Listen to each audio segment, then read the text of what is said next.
So that was amazing. Thank you very much for that, Alec. You really engaged everyone. Let's hear it once again for Alec Ross, futurist, who, of course, was with us here for this next session. And, of course, we are now swiftly going to move forward to, of course, our next session, where a former union minister will be joining us. And she will be with us, in fact, very, very shortly. In fact, why don't we do one thing? Let's move on, in fact, swiftly to our next session, Next in Media. So let's move on to the Next in Media session. And, of course, for that, I'll ask Alec to just take your seat in the audience. Thank you very much, Alec Cross, for being with us.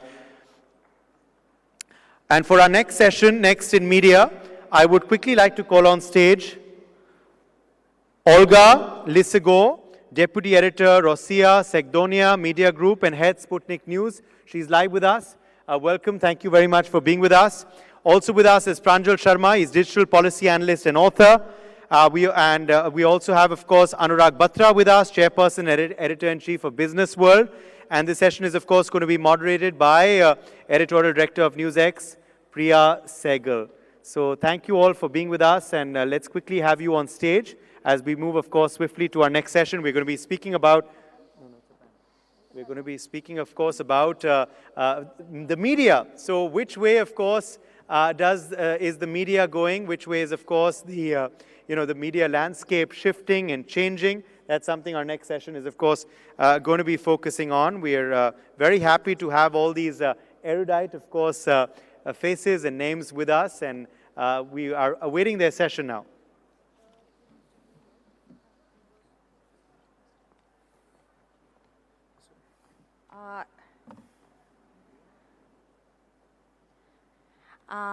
Hello, everybody, once again.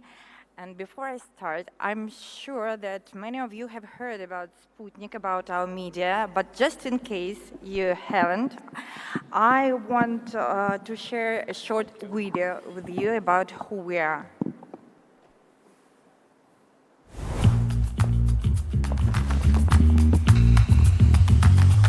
Sputnik is a global multimedia news and radio broadcaster. We operate in over 30 languages worldwide. With 25 multifunctional hubs, we employ numerous local journalists. Our extensive network of correspondents spans the entire globe. This allows us to swiftly deliver exclusive reports, breaking news, and unique footage straight from the scene, all presented by our virtual hosts without breaks or days off. Sputnik provides fast, accurate, and up-to-the-minute coverage. This is why our content attracts around 20 million views daily. Our global radio audience exceeds 210 million listeners. Sputnik broadcasts in English, French, Arabic, Spanish, Portuguese, Turkish, Persian, and Serbian. We are the only international media outlet active on Iranian radio. We have more followers on Weibo than all Western rivals combined. In Turkey, no other radio station offers as many original programs as Sputnik. In Serbia, Sputnik outshines all other news media in citations. Sputnik India provides content in Hindi and English, with over 9 million views on X Weekly. Our correspondents in Moscow and New Delhi work tirelessly to deliver in-depth analyses and exclusive stories to you daily. Our posts gather millions of views and comments on social media and make major Indian media talk about us. As our voice is getting louder across the globe, we will continue telling the untold. Thank you. Now you know a little bit more about us. And I would like to start with thanking NewsX for organizing this outstanding event and for the chance to meet so many outstanding persons here, and of course to boost people-to-people ties between Russia and India.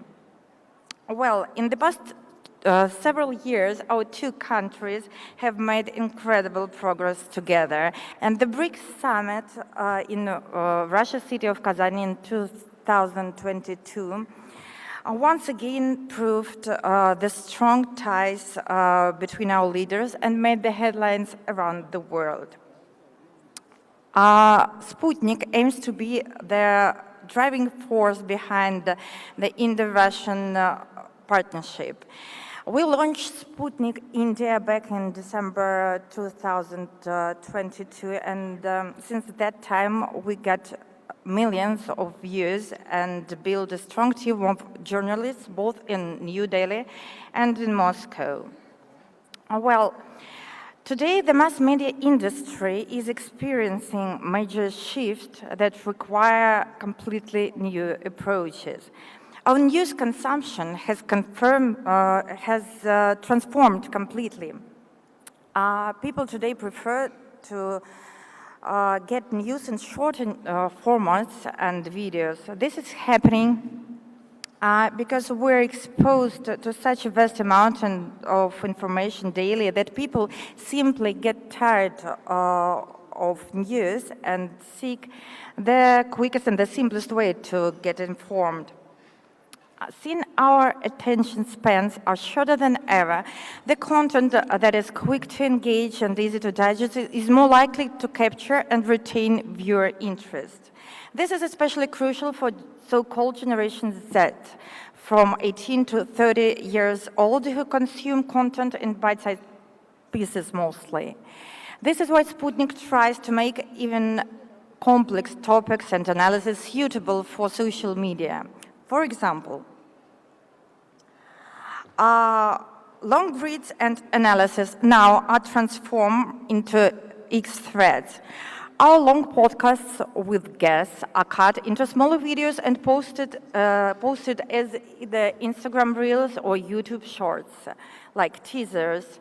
Memes are the perfect way to present news from a Russian or Indian point of view. Telegram and WhatsApp messengers allow us to spread certain news across channels, making them viral, and infographics help us accommodate a vast amount of information just in one picture.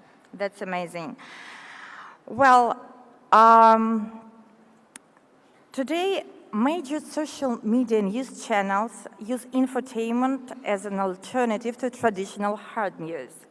And Sputnik uses it in order to attract younger audiences who spend most of their time online. Sputnik India was probably one of the first major media outlets who started to use memes as a news tool. They make content more shareable and relatable for this Generation Z. Often such memes don't even require translation. For example, we use popular Bollywood movies or simply universally known pop culture references to promote our agenda. I will show you one. The example.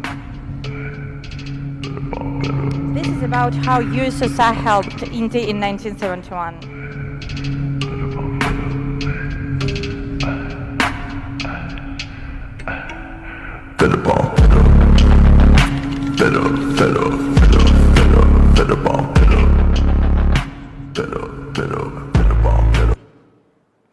And these memes actually got millions of views and hundreds of comments on Sputnik's accounts.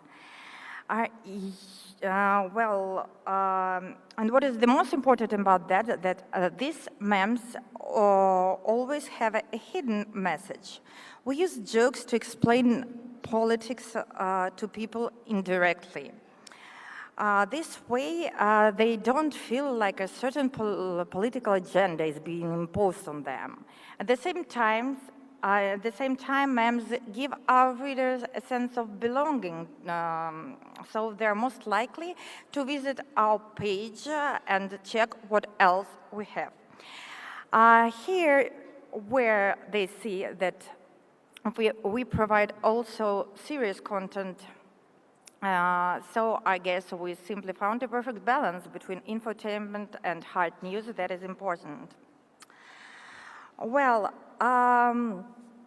actually, speaking about technology, I believe we should embrace the opportunities the digital era gives us. Because thanks to that, we can do a lot of things that like 20 or even 10, even 5 years ago, we couldn't imagine, like journalists. I think my colleagues will share this point of view, because it's amazing how we can do very difficult work that before took hours just in 1 minute. We perform text-to-speech conversation, add AI voiceovers to video, do the translations, transcriptions, and even these virtual presenters, these are my favorite things. No vacation, no salary, perfect workers. So, and let me show you the example of how Sputnik uses AI to generate digital avatars. We have a very famous philosopher, Alexander Dugin, and he has no time to do his program weekly, but we decided to make him artificial. The events that took place in the United States after Donald Trump's presidential election victory والتنصيب ونقل السلطة تشير إلى أن que somos testigos de un proceso veloz de una revolución conservadora en Estados Unidos. Değerler sistemi önceki yönüne neredeyse taban tabana zıt bir yönde değişiyor. Trump और उनकी team जिन सिद्धांतों की घोषणा करते हैं, साथ ही पहले कदम जो वे उठा रहे हैं, contredisent complètement l'idéologie libérale de gauche. يهم يا عالم عقفاوي ويانا يا زنبالي يا سلة إنا يا درجة مسارة نوى. Actually, he speaks 4 languages, but for Sputnik now, he speaks more than 15. Okay, I have just 30 seconds left, and yes, of course, there are many risks about AI technologies and journalism, and I hope to discuss it with my colleagues a bit later. But what I want to add is that,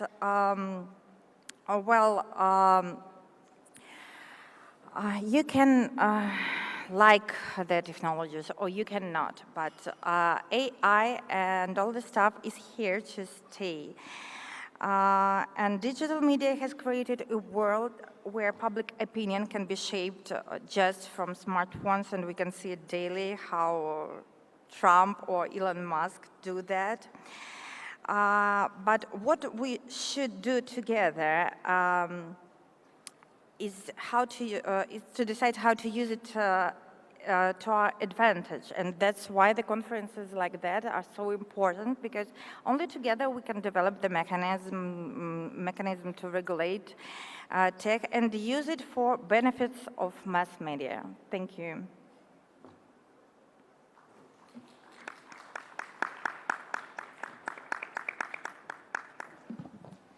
Thank you so much, Olga.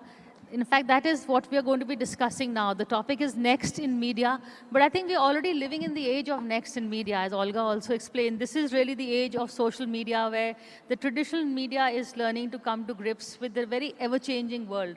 So today we're going to be discussing with the panelists the changing dynamics of the rules of engagement. How do we do within a very interactive, participatory, and real-time news that it keeps breaking. And also, in mainstream media, we have, of course, editorial control here. Everyone with a cell phone is the journalist, is the part of the media. So there are no checks and balances. What happens in that kind of a world? On the one hand, it is democratization of news. On the other hand, you do get victimized by fake news. You get the algorithm bias. There are fake narratives. There is no control, really. So in that sense, Pranjal, I'll begin with you first. How are we coping, and what next? What are the next steps do we have to take? Is there going to be regulation, transparency, self-regulation? Where are we headed? Okay, thank you, Priya. And thank you, Olga. That was very brilliant. And I must say that I'm a great fan of what Sputnik has been doing. Very excellent way in which you are communicating complex issues. And I think that's really the future. That's the first trend that we have to understand, that news is getting democratized. It's no longer going to be held by a few editors sitting in the so-called ivory towers. The second big shift I see is that Western media is not global media. It used to be a time that media based in Americas and Europe would decide the narrative for the world, and we would all lap it up like it was the absolute gospel truth. And I think that's not true anymore. You see the rise of media in India, you see the rise and the relevance of media from Russia, you see the rise of media in East Asia, and I think that's very important for us to understand that it's no longer a unipolar world in media as well. It is a multipolar world in media where every region will decide what is relevant for them and not be taken in only by what a set of You're editors getting a very are approving deciding. look from here, by the way. So, no, but I mean, I'll stop here. I mean, I have a few more points, but I think the final point is about technology. You referred to it, Olga and Priya. So there's a great point about technology that it allows you to do a lot of things faster. It also allows and gives the power of ground level reporting to a lot of citizens, but also the negative part is that it can also create fake, misleading news. So we need new set of filters to be able to manage information in the era of AI. So, Olga, I'd like you to take from what he said, also the fact that global media is no longer Western media. I mean, at a time where you yourself, Sputnik Radio, is facing sanctions from the Biden-Harris administration. So how do you feel the fact that democratization in many more ways than one? Sorry, once again. The democratization of media, you know, and also what he's saying is that Western media is from what we see, Western media is no longer just Western media. Global media is now, you know, we have people from the East, Southeast Asia who also now getting their say. You know, the main problem that I see in all this is that the lack of platforms, because many countries are still the colonies of Western media markets and mainstream media, and I think that as we have, for example, BRICS with India, why can't we have our own platforms, so our own social media, where we can do what is supposed to be the best way to give the information for people, for example. Because I think that the basic rules of journalism are the same for India, for Russia, for the US, or any other countries. That's balance, verifying news, fact-checking, and for us in Sputnik, it's very important to give the balance and sometimes alternative point of view when the balance is not so well represented. Well, and speaking about the measures that news outlets should take, the risks of AI. Yeah, I think that it's very important to navigate these risks together and to decide together what to do. For example, it should be obliged to mark AI content on the social media platforms, I guess, and verify images, photos, and videos, and rely only on first-hand information that is basic. Okay. So risk of sorry, you want to, You know. risk of AI, algorithm bias. You know, how do we counter that? You know, one of the things which Gen AI is doing is allowing almost anybody to be a writer and an author, but we have to realize that the era of search-based, link-based research or reporting is pretty much over. Because what the Gen AI bots are doing, they're gathering information from every available resource. They don't tell you what the source is, but they'll give you a summary of what's going on. So it could be based on outdated information. It could be based on malified sources, so we don't know. So there has to be, and that's why I want to dwell on this, in the era of AI, news gathering, information needs a new set of filters. Editors were the filters in the traditional media, mainstream media, in news, in print, in television and radio. But today, you need a new set of filters.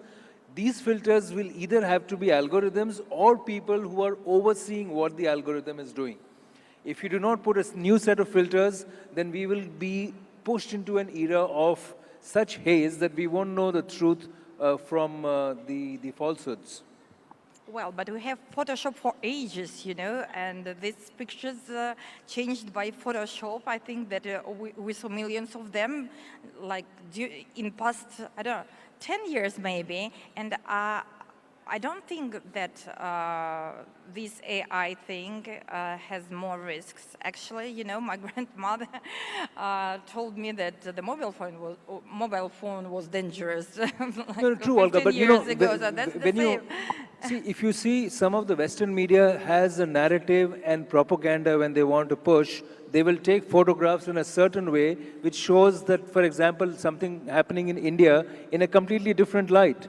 So propaganda and narrative and falsehoods have always been there Sure. as part of the tool. That's why I'm saying that we should rely only on first-hand information, because many Western news agencies, they prefer to just to be the third part that is talking about something that they are not sure about. That's why Sputnik, for example, we have dozens of bureaus around the world, so we can check very, very quickly any video, any photo, and that's why I'm proud to say that our information is 100% verified and checked. Because there's a platform. That is the difference between, you know, a platform which is almost mainstream media. You come with a brand. At least this is Sputnik is saying this. But here, anybody with a mobile phone is a journalist. How do you counter that? So this will happen, there'll be a process. See, even the credible media organizations today, when they began, people didn't know them. It is over years and decades that they built credibility. And those who did not build credibility, they were not respected and they lost the market. Individuals who are also doing similar work, whether on YouTube or others, over a while, there will be a situation where the genuine ones will survive and the ones which are fake will fall away. But it's not as easy as it should be, because some of the ones who are online also have a lot of backing. They are pushed, and you know, some of the exposes that we see from USAID, we see how money was channeled into fake media outlets, people who are propped up only to push propaganda. So online allows that at scale. It isn't that it wasn't earlier, but it allows that at scale. It is allowing a lot of countries to meddle and influence the thinking of open democratic societies. So technology is enabling it, but we still have to figure out a way, and I don't think we have the answer yet on what is the best framework to prevent it. Is the way self-regulation, or should there be some, is it, you know, do you want the regulation to be enforced, or should it come from within? Well, I think that the sources of news should be chosen properly, and that's the main thing what I'm talking about. Well, ground level reporting is still required. You know, one of the things that we don't have, we need to invest in, is people and reporters on the ground looking at what's going on and reporting without a bias or agenda. And then you need structures to be able to disseminate that, again, without bias or agenda. We're living in a world of views. So I want to ask a question. When there is something which you know is totally, you know, wrong, this thing. So do you give this hand, one hand, or the other hand, or you go out and you call it out and say this is wrong? Or will you still give the other point of view? We're journalists. We shouldn't have, we shouldn't give our own point of view. We should give all the point of views and give the people opportunity to decide who is wrong, what to think, and just to take their own opinion about everything. That's our job, main job, I think. News versus views, what is your? I think news and views. People now want perspective, not just information, because facts can be twisted. Therefore, you need facts with context. And I think that's going to be the way ahead, especially if you look at the younger generation of consumers. They do not have any respect for legacy media.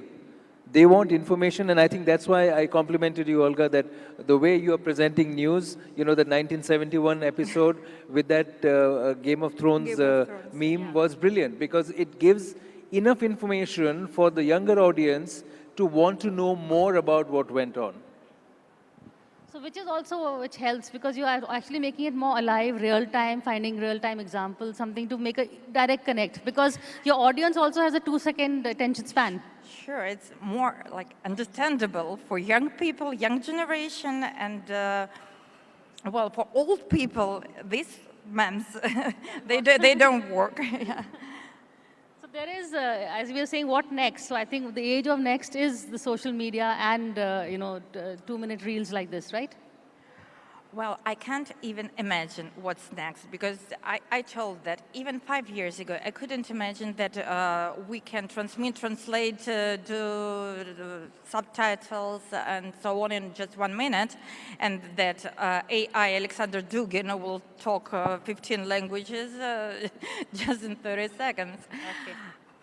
I think the next thing, Priya, just to close, is we Closing need to have comments. more collaboration in the global south on media. We have to collaborate at BRICS level. We have to collaborate in media on a lot of non-Western platforms to make sure that we are in control of the narrative of what's happening in our part of the world. Thank you both for this conversation, and I would also like to welcome the very articulate Smriti Irani is here. I think she's seen both sides of the media, so she would know something of what we're talking about. But thank you both for this conversation. Thank you. Thank you. Well, thank you very much for that session.